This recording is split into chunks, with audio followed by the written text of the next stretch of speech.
Ja, wir werden heute über das Thema Fürbitte sprechen. Ein Gebet nicht für dich selbst, sondern wie kannst du beten für andere Menschen, die Jesus noch nicht kennen. Warum du das machen sollst, was genau Fürbitte ist und wie du auch für andere beten kannst, das werden wir uns heute gemeinsam anschauen. Ich gebe rüber in die Halle. Ich darf heute die Serie Leben in Gottes Fülle abschließen und ich fühle mich geehrt, die nächsten Minuten mit euch zu verbringen. Und wem hat die Serie weitergeholfen? Ja, mir auch. Leo hat uns mitgenommen, dass wir nicht nur einfach vor das Kreuz hinkommen sollten, sondern dass wir durch das Kreuz durchgehen sollten in ein neues Leben mit Jesus. Und ich bin überzeugt, dass jeder von uns, der das schon erlebt hat, was es bedeutet, wenn Jesus dir deine Sünden vergibt, wenn er dir neue Freude, neue Freiheit schenkt, dass dann irgendwann der Moment kommen sollte, wo wir denken, das ist doch nicht nur für mich. Jeder andere sollte diese gute Nachricht hören. Habe ich recht? Der Blick sollte nicht einfach nur auf mir ruhen, sondern er sollte irgendwann auch auf meinen Nächsten gerichtet werden. Und da kommt das heutige Thema ins Spiel. Und zwar das Thema der Fürbitte. Fürbitte, schon mal gehört? Ja, so 3. Gut, darum mache ich diese Predigt. Fürbitte, was ist Fürbitte? Fürbitte ist ein Gebet nicht für dich selbst, sondern für jemand anderes. Du bittest für jemanden. Du betest für jemanden. Spezifisch, du betest für jemanden, der Jesus noch nicht kennt, der diese Kreuzeserfahrung noch nicht gemacht hat. Und du stehst vor Jesus ein für diese Person. Jetzt, was ist genau Fürbitte? Warum sollten wir das machen als Christen? Und wie mache ich das genau? Diesen Fragen werden wir uns heute widmen. Klingt das gut? Weil ich bin der Überzeugung, tief in meinem Innern, dass Fürbitte ist nicht nur die Berufung eines jeden Christen, sondern sie ist auch die Voraussetzung und die Grundlage für Erweckung bei uns in Zürich, bei dir in der Microchurch in Deutschland, in der Schweiz und auf der ganzen Welt. Ist das gut? Lass mich noch kurz beten. Jesus, ich danke dir für heute Morgen. Und ich danke dir, dass du uns nicht alleine lässt. Ich danke dir, dass du heute für jeden von uns etwas bereithältst. Ob wir hier in der Halle sind, in einer Microchurch sitzen oder einfach allein in unserem Wohnzimmer. Sprich du zu uns.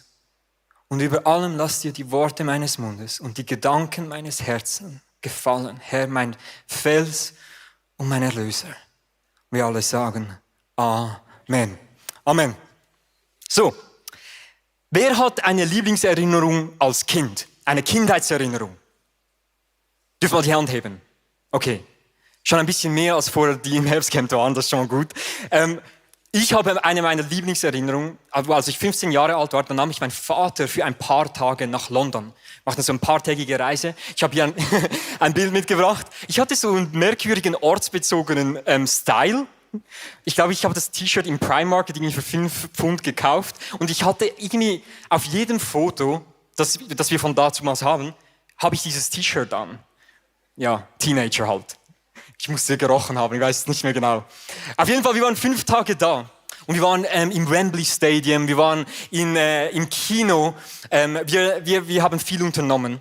Und etwas, da seht ihr meinen Vater, und irgendwie hatte ich auch, kannst du mal noch die anderen Fotos bringen, ich hatte auch dazu mal so meine Selfie-Zeit, das war meine Selfie-Epoche, wir alle haben die, wir sind nicht besonders stolz darauf. Und was mir am meisten geblieben ist, merkwürdigerweise, ist, wer war schon mal in London?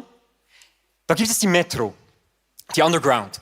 Und du bewegst dich da mit der. Du gehst von Wembley zum Zentrum, immer mit der Underground. Und ein Satz, der mir geblieben ist, weil er an jeder Station kommt, ist folgender.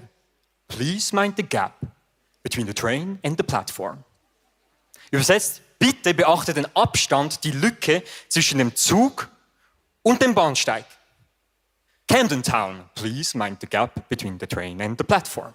Wembley, please mind the gap between the train and the platform. Ich habe, glaube ich, über diesen Satz geträumt. Und der ist mir geblieben. Warum erzähle ich diese Geschichte? Weil ich denke, wenn es zur Fürbitte kommt, warum wir Fürbitte leisten sollten als Christen, dann fängt es damit an zu verstehen, dass es einen Abstand gibt, nicht zwischen dem Zug und dem Bahnsteig, sondern zwischen Gott und dem Menschen. Jetzt denkst du dir, okay Tim, wieso weißt du, dass es eine Lücke gibt? Wieso gibt es den Abstand? Well, viele von meinen Freunden beten Jesus nicht an. Wenn ich in die Welt hinausschaue, dann ist das, was im Philipper heißt, dass jedes Knie sich vor Christus beugen wird und jede Zunge bekennen wird, ist noch nicht Realität. Es braucht nicht viel zu verstehen, dass nicht jeder Mensch Jesus Christus kennt. Und das ist ein Abstand. Ein Abstand zwischen Gott und dem Menschen. Okay? Fürbitte. Was ist jetzt das Bild der Fürbitte? Jetzt, ich möchte euch das zeigen. Fürbitte ist, wenn du Gott hast und wenn du einen Mitmenschen hast, dann stehst du als Fürbitter in die Lücke. Wir haben hier den Abstand. Du stehst in den Abstand. Du stehst in die Lücke. Und jetzt, vielleicht haben einige schon dieses Erlebnis gemacht, ich auf jeden Fall, als ich Jesus Christus kennengelernt habe, dann wollte ich all meinen Freunden von Jesus Christus erzählen. Und ich war so überschwänglich und das ist wunderschön, ich mache das nicht schlecht. Aber manchmal hat das auch die Wirkung, wenn ich zu meinen Freunden ging und war, hey, kennst du Jesus? Hey, Jesus ist für dich gestorben, er liebt dich, er will alles für dich, er hat dir vergeben. Kennst du Jesus, Jesus Christus? Hier drüben, schau mal hier rüber. Und ihr merkt, manchmal hat es auch die gegenteilige Wirkung. Manchmal. Schon mal erlebt? Was ist jetzt Fürbitte? Vielleicht ist es nicht dran, deinem Freund und deiner Freundin von Jesus zu erzählen, sondern vielleicht ist es dran, Jesus von deinem Freund zu erzählen. Das ist Fürbitte. Right? Und ich stehe für die Person, die nichts von Jesus wissen will, ein vor Jesus und sage, bitte bring sie nach Hause. Bitte bring ihn nach Hause. Und plötzlich, komischerweise, kommt eine ganz neue Kraft ins Spiel. Ich gebe die Kontrolle ab an Jesus, dass er doch weiß, wie er diese Person zu sich heranziehen kann. Und plötzlich jemand, der nicht mehr so interessiert ist, wird plötzlich ein bisschen mehr interessieren. Okay. Könnt ihr mir folgen? Danke, Nico. Seid ihr noch da? Okay, ihr denkt, das ist gut. Jetzt vielleicht gewisse von euch sagen, ja, Tim, weißt du, ich bin nicht so der Beter. Weißt du, ich studiere die Bibel. Ich habe eine Studienbibel zu Hause, aber nein, beten ist nicht so meins, weißt du.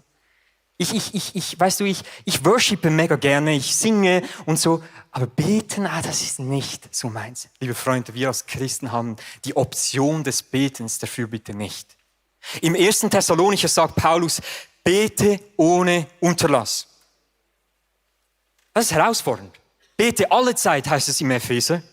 Jesus Christus, dem wir nachfolgen, sagt in der Bergpredigt, Matthäus 5,44, ich aber sage euch, liebt eure Feinde und betet für die, die euch verfolgen. Wir sollten beten für die, die uns das Leben nehmen wollen, für unsere Feinde. Und dann Paulus sagt zu Timotheus, zum Pastor der größten Gemeinde, die es gab zu dieser Zeit in Ephesus, sagt er, insbesondere bitte ich euch nun, vor Gott einzutreten, für alle Menschen in Bitte, Gebet, Fürbitte und Danksagung. Für alle Menschen. Liebe Freunde, ihr habt es vielleicht gemerkt, wir sind unglaublich gewachsen, aber der Feind hat nicht Angst vor einer großen Kirche. Der Feind hat Angst vor einer großen Kirche, die betet. Amen. Es ist unsere Berufung zu beten.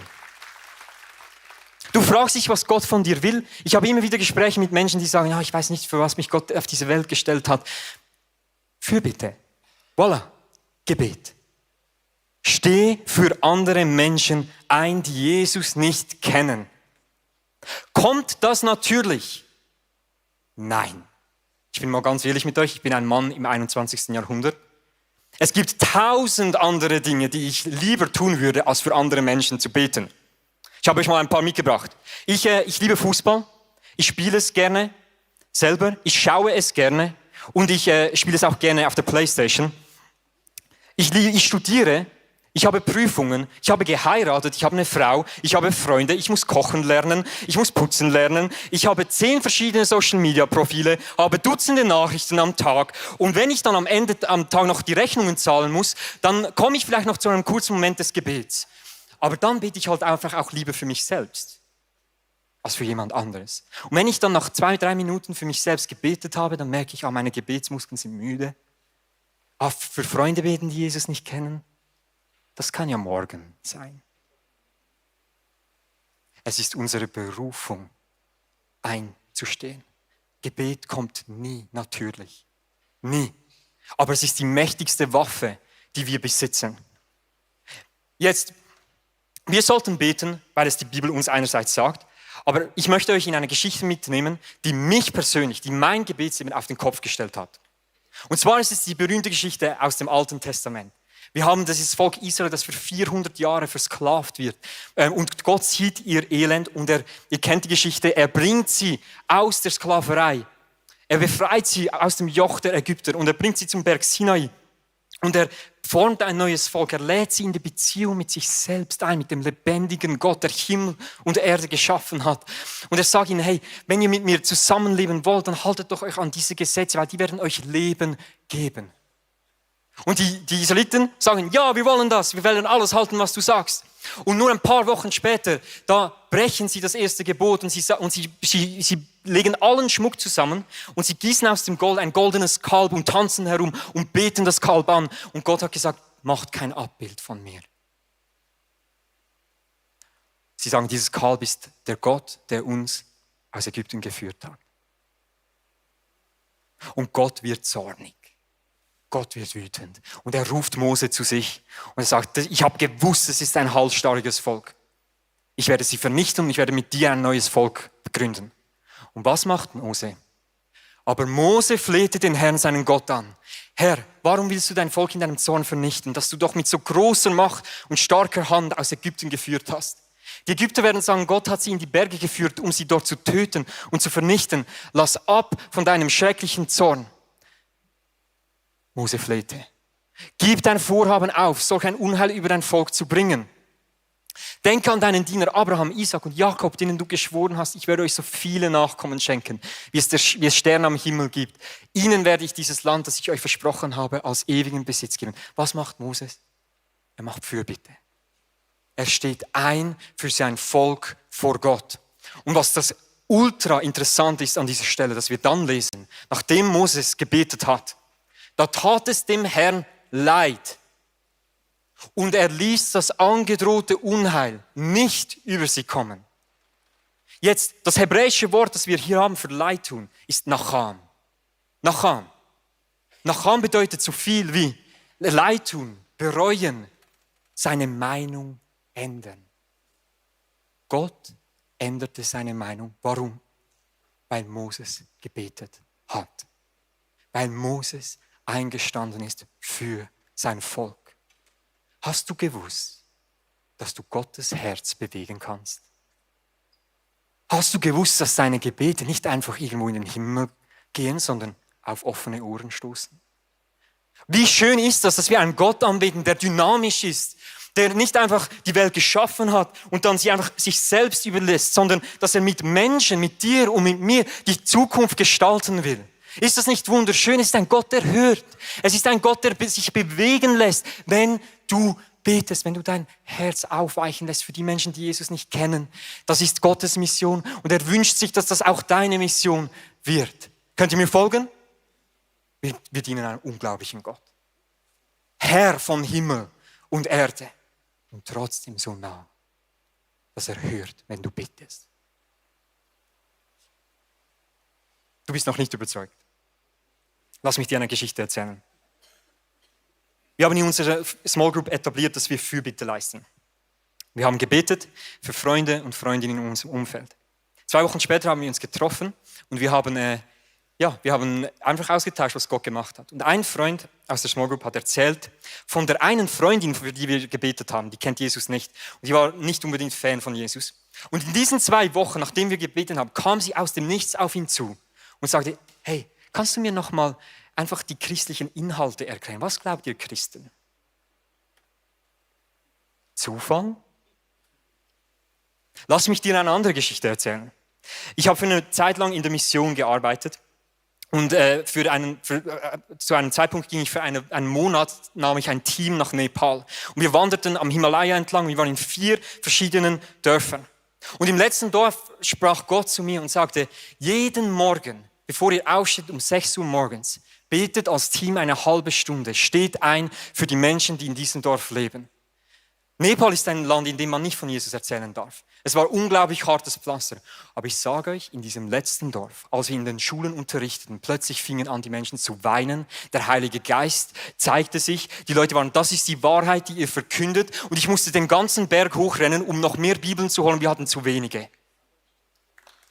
Ja. Zufall? Es ist die Macht der Fürbitte. Gewisse sind nicht überzeugt. Lass mich dir eine weitere Geschichte erzählen. Vor einem Monat habe ich geheiratet. Halleluja. Wunderschön. Und ich und meine Frau, wir sind in eine Wohnung gezogen, ziemlich nahe von hier. Und in ein Wohnhaus, in den 5. Stock, eine kleine Wohnung. Und als wir die Wohnung übernahmen, da haben unsere Vormieter uns den Schlüssel gegeben und gesagt, ihr habt die schlimmsten Nachbarn, die es gibt. Sie haben uns den Schlüssel in die Hand gedrückt und gesagt, diese Frau, diese Familie, sie lebt seit 20 Jahren da und sie hat das Gefühl, das Wohnhaus gehört ihr. Wir mussten schon etliche Briefe an die Verwaltung schreiben. Alle im Block haben sie nicht gerne. Ich hoffe, ihr werdet es besser haben als wir. Aber das ist die schlimmste Nachbarn, die ihr haben könnt.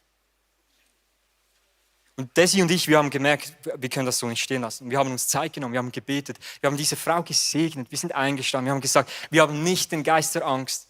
Und wir werden diesen Geist brechen des Lästerns und des Schlechtredens und des Schlechtmachens. Wir segnen diese Familie, wir segnen diese Frau, die neben uns lebt. Und unsere Beziehung wird nicht gleich sein, wie die Vormieter hatten mit dieser Mieterin. Nach etwa 45 Minuten waren wir fertig, wir gingen aus der Tür und wer steht da? Die Frau. Und sie schaut uns an und sie sagt, ihr seid die neuen Nachbarn.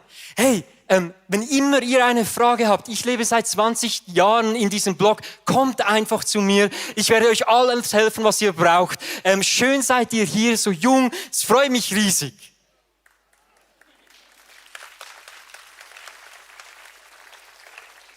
Das ist die Macht der Fürbitte. Und weißt du, warum sollst du beten? Ich habe, als ich zu diesem Blog das erste Mal vom Arbeiten heimkam, sprach Gott zu mir und sagte, weißt du, niemand anders betet für diesen Block.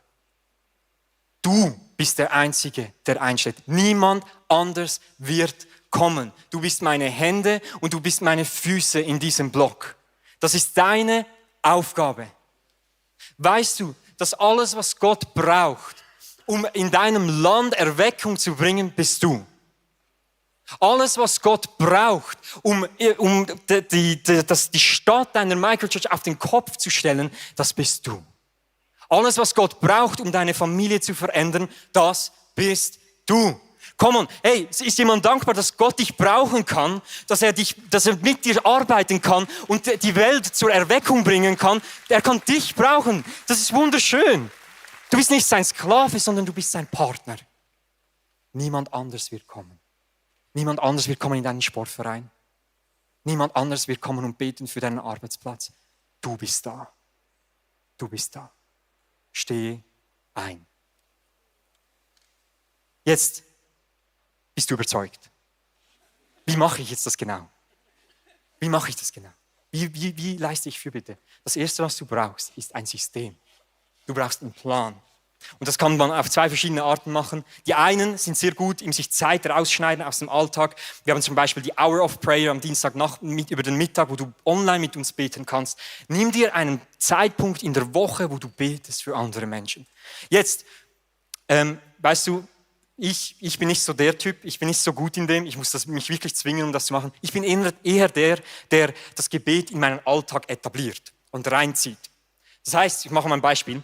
Als ich machte meinen Militärdienst, der ist ja obligatorisch hier in der Schweiz, den machte ich in der Kita. Die Leute finden das immer lustig, aber wenn du mal mit 8 Babys am Tisch saßt, das war wahrer Kriegsschauplatz. Für ein Jahr lang war ich da. Für ein Jahr lang. Und jeden Mittag musste ich 50 Bettchen anziehen. So, immer das richtige Plüschtier auf das richtige Bett, sonst gab es Drama. Der richtige Schnuller auf das richtige Bett, Kissen anziehen, Matratze anziehen, weil die Kinder mussten ja Siesta machen. So, ich hätte das einfach für ein Jahr lang machen können und hätte unglaublich viel Zeit einfach so verplempert. Was ich angefangen habe, ist, für jedes Bettchen, das ich anziehe, bete ich für jemanden, der Jesus nicht kennt. Ich habe für 50 Leute gebetet am Tag, beim Arbeiten. Vielleicht musst du ein System etablieren, dass wenn du im Morgen pendelst, dann bete für die Leute, die in deinem Abteil sitzen. Schau, was passiert. Vielleicht, wenn du am Abend den Abwasch machst, bete für die Freunde, die Jesus nicht kennen. Vielleicht brauchst du irgendwie, versteht ihr, was ich meine? Du brauchst ein System, um an dein Ziel zu kommen, weil es ist interessant. Wer von euch würde sich wünschen, mehr zu beten? Ist das nicht interessant? 90% der Hände gehen hoch. Warum? Weil Gebet ist das umkämpfteste Gebiet in deinem Leben. Warum? Weil es ist die mächtigste Waffe, die du besitzt. Gott hat nicht Angst, der Feind hat nicht Angst vor einer großen Kirche, er hat Angst vor einer großen Kirche, die betet. Die einsteht, die sagt, was ich erfahren habe, das muss jeder Mensch wissen. Und meine Freunde, die ihn noch nicht kennen, die werden ihn kennenlernen. Jesus, zieh sie an dich ran. Du brauchst ein System. Du brauchst ein System. Am Morgen, wenn ich zur Arbeit gehe, dann bete ich für meine Freunde, weil die sind ja mit mir unterwegs. Das hilft mir, wenn ich unterwegs bin, für die Leute zu beten, die mit mir unterwegs sind. Versteht ihr? Es wird zur Gewohnheit und du wirst zum Gebetsmonster. Du brauchst nicht nur ein System, du brauchst auch einen Inhalt. Für was betest du dann genau? Ich habe eine Geschichte mitgebracht aus dem Neuen Testament, die ich überzeugt bin, die uns sehr klar zeigt, was Fürbitte tun kann im Leben eines Menschen. Es gibt die berühmte Geschichte von Jesus in Markus 2, wo er schon ziemlich berühmt ist und er lehrt in einem Haus in Kapernaum. Und das Haus ist voll. Um das Haus stehen sie, weil sie wollen alle die Nachricht von Jesus hören. Und da gab es 4 Männer, die einen Gelähmten auf einer Matte trugen. Und weil so viele Menschen da waren, gelang es ihnen nicht durch die Menge zu Jesus vorzudringen. 4 Männer, wir wissen ihre Namen nicht. Wir haben keine Ahnung, wer sie sind. Das ist auch nicht wichtig bei der Fürbitte, wer Fürbitte leistet. Es ist wichtig, dass wir Fürbitte leisten. Versteht ihr? 4 Männer, die einen Gelähmten, einer, der nicht zu Jesus kommen kann von sich selbst aus. Wir wissen auch nicht, wie dieser Gelähmte zu Jesus steht. Wir wissen nur, dass die 4 Männer es für wichtig gehalten haben, diesen Mann vor Jesus zu bringen. Sie tragen ihn auf einer Matte. Sie decken das Dach ab und sie lassen ihn herunter. Das kostet Zeit. Das kostet Energie. Fürbitte ist anstrengend, weil es ist ja nicht für dich selbst. Du trägst nicht einen Nutzen davon. Es ist ja für jemand anderes. Und sie lassen diesen Mann herunter, diesen Gelähmten vor Jesus Christus. Das Erste, und das ist so krass, wenn ihr euch das anschaut, als Jesus ihren Glauben sah. Wessen Glauben? Der des Gelähmten. Er sah ihren Glauben, die auf dem Dach standen und es für wichtig genug hielten, diesen Gelähmten vor Jesus zu bringen. Dein Glaube hat eine größere Wirkung, als du denkst. Dein Glaube bewegt Gottes Herz. Deine Fürbitte bewegt Gottes Herz. Und was passiert? Jesus sieht ihren Glauben und er sagt zu dem Gelähmten, mein Sohn, deine Sünden sind dir vergeben. Was also können wir dafür beten? Dass Menschen eine Begegnung mit Gott haben. Dass sie Gott sehen, für wer er wirklich ist. Dass sie eine Begegnung mit dem Kreuz haben. Dass sie verstehen, wie geliebt sie sind. Und dass ihre Sünden vergeben sind. Wir können beten für eine Begegnung mit Gott. Alright? Wir können aber auch für mehr beten. Der Gelähmte bekommt nicht nur die Vergebung der Sünde. Und wir lesen am Schluss, wie Jesus sich zum Gelähmten wendet und zu ihm sagt, steh auf, nimm deine Matte und geh nach Hause, denn du bist geheilt. Das Zweite, was wir dafür beten können, ist, dass Menschen Heilung erfahren. Ganzheitlich. Geistliche Heilung, körperliche Heilung, emotionale Heilung.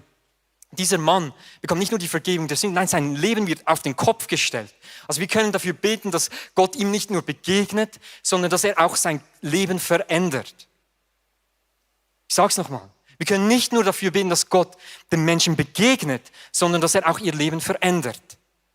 Und das Dritte, was wir dafür beten können, wir lesen am Schluss, wie Jesus sagte, nimm deine Matte und geh nach Hause, denn du bist geheilt. Der Mann sprang auf, nahm die Matte und bahnte sich einen Weg durch die staunende Menge. Wir können dafür beten, dass Menschen wieder eine Lebenskraft entwickeln.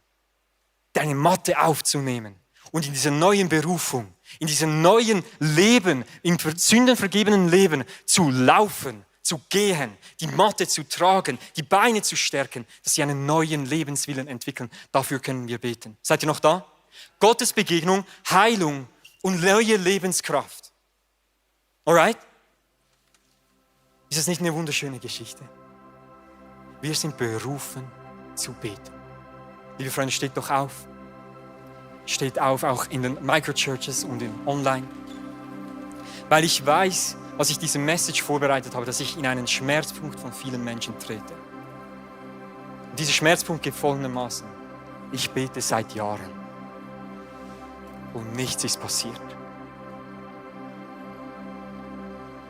Ich habe schon so viel Zeit investiert zu beten, aber nichts ist passiert. Und das macht mich traurig und ich verstehe den Schmerz. Aber heute möchte ich zu dir sprechen. Weil die Realität ist, das ist nicht mein Verdienst, dass ich hier oben stehe. Ich bin das Produkt von Fürbitte. Menschen haben für mich gebetet mein Leben lang. Das sind meine Eltern, das ist mein Vater und meine Mutter. Sie haben für mich gebetet, als ich klein war. Sie haben für mich gebetet, als ich nichts von Jesus wissen wollte. Sie haben für mich gebetet, als es mir gut ging. Sie haben für mich gebetet, als es mir schlecht ging. Sie beten noch immer für mich. Kann ich dich bitten? Bitte hör nicht auf zu beten. Bitte hör nicht auf zu beten. Ich wüsste nicht, wo ich heute wäre, hätten Sie nicht für mich gebetet. Oder wenn Sie aufgehört hätten. Als ich diese Bettchen anzog, bei gewissen Leuten, für die ich gebetet habe, da habe ich was gesehen, bei gewissen nicht. Aber wieso sollte mir der Umstand diktieren, ob ich beten soll oder nicht? Wieso kann ich nicht einfach zur Bibel schauen und sagen, wenn Jesus sagt, ich soll beten, wenn Paulus sagt, ich soll beten, ohne Unterlass, wieso reicht mir das nicht? Und ich möchte dich heute, wenn du lange schon am Beten bist, auffordern, bitten, lass den Kopf nicht hängen, lass deine Gebetsmuskeln nicht erschlaffen, steh weiter ein. Wenn die Umstände schlechter werden, bete mehr. Und eines Tages wirst du vor Christus stehen und er wird dir aufzeigen, was deine Gebete bewirkt haben. Hör nicht auf zu beten. Was wir jetzt tun werden, ist, wir werden beten. Überraschung. Danke euch. Wir werden beten. Wir werden in einen Worship-Moment hineingehen und werden beten. Und kann ich nochmal auf der Slide haben, für was wir beten können? Ich möchte jetzt, dass wir uns Zeit nehmen. Lass uns unsere Augen schließen. Lass uns überlegen. Lass uns ins Gespräch kommen mit Gott. Gott, Vater, für wen sollte ich beten? Wen gibst du mir aufs Herz? Lass uns ruhig werden, lass uns hören.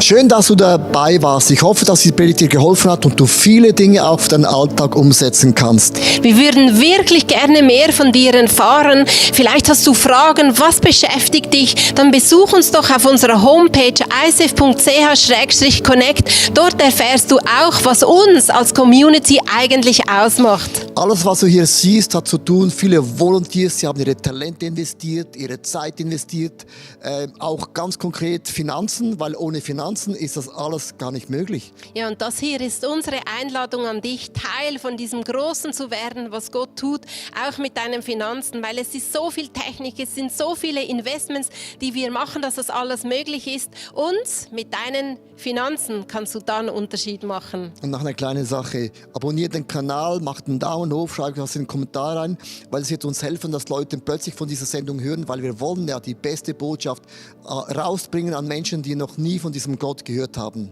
Also, bis zum nächsten Mal.